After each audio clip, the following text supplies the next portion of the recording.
প্রিয় সাংবাদিক ভাইয়েরা, আমি গোবিন্দগঞ্জ থানাধীন গাইবান্ধা ডিস্ট্রিক্ট গোবিন্দগঞ্জ থানাধীন আমার বাড়ি গ্রাম কুড়িপাইকা পোস্ট পারগয়রা গোবিন্দগঞ্জ গাইবান্ধা। আমি আমার মেয়ে অপহরণ মামলায় একটা চলমান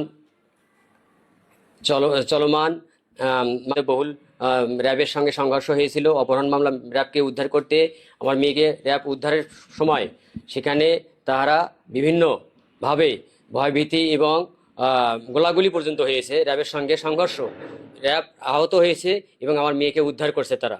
এখন উদ্ধার করার পরে মেয়েকে আমার জিম্মায় দিয়েছিল এবং মেয়ে আমার জিম্মায় থাকার পরে এখন বর্তমানে মামলাটি চলমান অবস্থায় তারা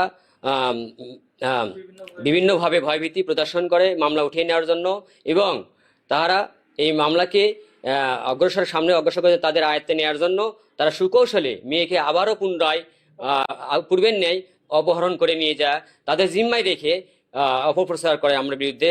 এবং তাহারা একটা জন্ম সনদ ভুল আর একটা সেটা হচ্ছে তার আমার কাছে ডকুমেন্ট আছে, নবম শ্রেণীতে পড়ে আর নবানিকে পড়ে, সে তাদের বয়স দেখাচ্ছে 18, অথচ আমার মেয়ে পড়ে 8-এ 9-এ, এখন 9-এ উঠলো। 9 থেকে 10-এ রেজিস্ট্রেশন কার্ড আমার কাছে আছে, অষ্টমের সার্টিফিকেট আছে, স্কুলের প্রত্যয়ন আছে, ডকুমেন্ট আছে, সব কিছু।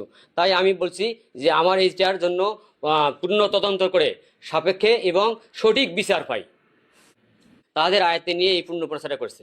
আমার শাশুড়ি এবং তারা না থাকার কারণে সে একা একা এবং ছেলে বাসার কাছে এসে গেটের কাছে আসে নিয়ে গেছে।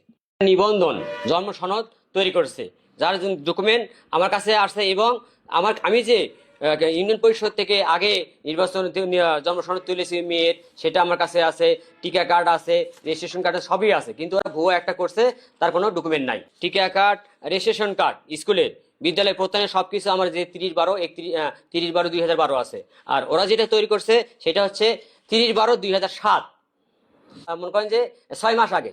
আচ্ছা, আপনি দুইবার একই স্কুলে দুইবার ফেল করার পরে তার বয়স দেখাচ্ছে 2008। আমি সুদৃশ্য তদন্ত হয়ে এটার জন্য বিচার হয়, যেন ওই প্রমাণটা না দেখাতে পারে। আমি চাচ্ছি আমরা এই তদন্ত জামিনে আছে আর যেমন তারা